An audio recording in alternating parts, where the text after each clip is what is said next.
নিরপেক্ষ নির্দলীয় এক তত্ত্বাবধায়ক সরকারের অধীনে যদি নির্বাচন হয়, তাহলে বিগত দিনে দলীয় সরকারের অধীনে যে নির্বাচনগুলি হয়েছে তার চেয়ে দেখা গেছে তত্ত্বাবধায়ক সরকারের অধীনে নির্বাচনগুলি অনেকটা গ্রহণযোগ্য, স্বচ্ছ এবং নিরপেক্ষ হয়েছে।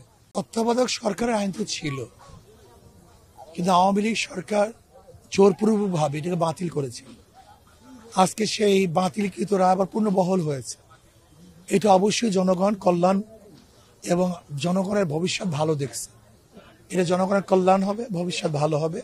টানা তৃতীয়বার অর্জন করেছে দেশের সেরা সুপার ব্র্যান্ড স্বীকৃতি বসুন্ধরা টিস্যু।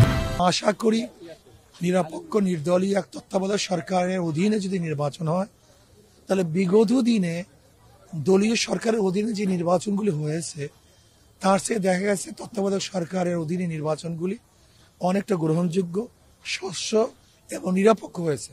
কাজে এই আইন প্রণয়নের মাধ্যমে জনগণ আশ্বস্ত হয়েছে এবং খুশি হয়েছে আমি মনে করি। পর্যন্ত আসছি আলহামদুলিল্লাহ ইসলামী সংগঠনগুলো ঐক্যবদ্ধভাবে একটা বাক্স দেওয়ার চেষ্টা করব। আমরা জোট না অ্যালায়েন্স করব, অর্থাৎ যেখানে ইসলামের পক্ষে যে বাক্স থাকবে অন্য কোনো বাক্সে থাকবে না বলে এখন পর্যন্ত আমরা এই মুহূর্তে পর্যন্ত আশাবাদী।